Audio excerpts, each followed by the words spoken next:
We're here today to sign two important pieces of legislation into law, and the goal of these bills is to stop, combat nefarious foreign influence and corporate espionage in Florida.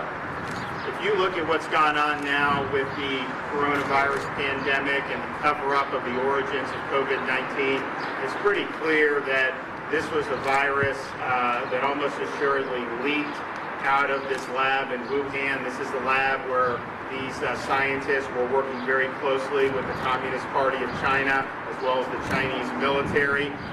When you had these folks fall ill who were working in that lab last fall, the Communist Party of China decided to cover it up. They didn't give any information out. They didn't ask for any assistance. They didn't give a heads up to anybody. They tried to cover it up. And basically, the world has had to endure over a year and a half of a lot of bad stuff as a result of this. So they covered it up, and they need to be held accountable for this. But I also think if you look at what's happened since then, it's pretty clear that if you go back last year at the beginning of 2020, January, February, there were people scurrying around, and you see this in Fauci's emails, to try to cover up the fact that this may have gone out of a lab. You actually had people saying there's no way it could have come out of the lab, when privately they were acknowledging it very well likely did come out of the lab.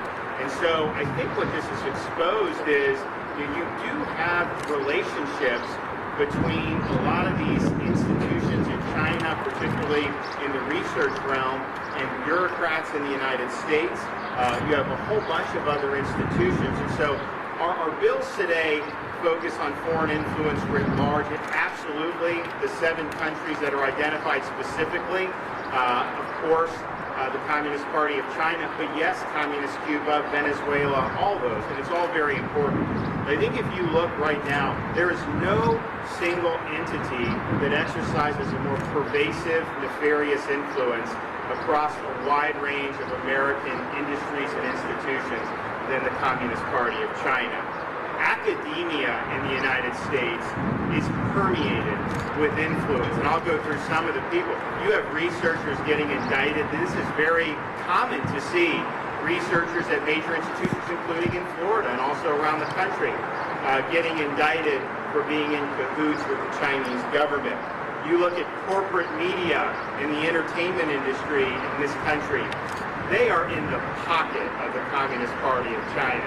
I mean, if Hollywood comes up with a movie that the CCP doesn't like, that gets censored. They are not going to run afoul of that orthodoxy. You look at corporate media in this country, they were on the vanguard of trying to suppress the truth about the lab leak theory. They've got deep financial ties to the Chinese government and the Chinese Communist Party, and we just have to call it for what it is. Big tech also runs interference for the Communist Party of China. You know, people were trying to search for the Tank Man in Tiananmen Square on Bing recently, and it had no results came up. That's very curious. Microsoft said, oh, it was just an oversight, it was a mistake or whatever. Really, that's a pretty convenient mistake to have. But you see time and time again, the big tech giants, it seems like when they put their thumb on the scale, they're almost always putting their thumb on the scale in favor of protecting the Communist Party of China. And of course, in the United States, major celebrities, athletes, and business leaders will frequently virtue signal regarding the latest crusade or cause du jour that they have about things in the United States. And yet, almost every one of them falls silent when it comes to calling out the atrocities committed by the Chinese Communist Party. And so all we are doing today is saying enough is enough. We've got to start fighting back. And so the state of Florida is doing that. If you look at the bad influence that we see, we've seen it here in Florida. Just in February, a University of Florida researcher was indicted for taking grant money from UF for his company in China. September 2020, Jacksonville woman pled guilty for trying to illegally export engines to China. February 2020, Illinois court awarded Motorola $764 million in a case after an engineer stole thousands of confidential documents and millions of lines of code to benefit a Chinese company.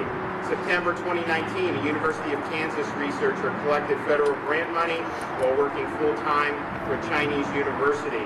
Of course, you see Iran and other countries as well. But I think here, as of now, as of the beginning of this past year, the FBI is investigating 1,000 cases of theft of U.S. technology, and this is almost always theft that's designed to serve the interests of the Chinese Communist Party.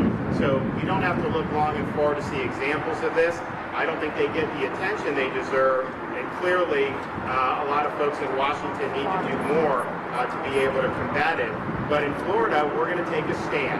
And so we are taking a stand with these bills I'm signing into law today. Foreign adversaries will not have access to our schools, government, and companies like they have in the past.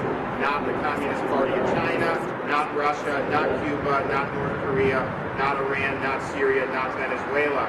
In fact, the first bill that I signed today safeguards our public institutions from undue foreign influence, and that means prohibiting agreements between public entities and the Communist Party of China or Cuba or any of these other malignant forces. And so as of the time we sign this bill and it goes into effect, Florida, we will be banning things like Confucius institutions from being in our universities or in our colleges. And I know we had issues with that right here in Miami-Dade County, so it's the right thing to do.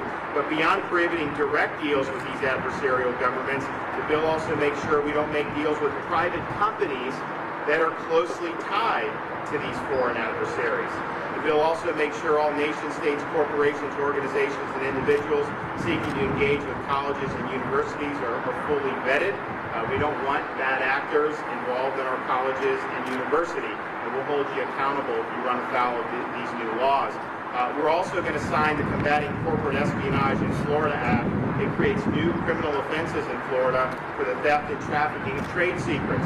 Anyone who willfully and without authorization steals or attempts to steal a trade secret and use it for their own benefit will now face a third-degree felony, punishable by up to 5 years in prison. If the same person tries to sell the stolen trade secret, they'll face a second-degree felony with even more penalties. And finally, an individual entity violates this law on behalf of a foreign government, the penalties are significantly enhanced, adding even more time in prison. So I want to thank Speaker Sprowls, I want to thank the representatives and senators here for their attention to this. We knew that we needed to stand up. We knew that we needed to start taking a stand against this because it's really gotten out of hand. And I really hope that we're going to have accountability for the origins of the COVID pandemic, because this did not need to happen. And yes, the Chinese Communist Party is primarily to blame, but there's also American money that very well may have flowed to Wuhan. There were U.S. bureaucrats who were involved at a minimum of trying to divert attention away from the true origins. And so all of those folks need to be held accountable. And I do think China, what we're doing here as a state level is important and significant, but there's much more that needs to be done to be able to combat CCP influence within the United States.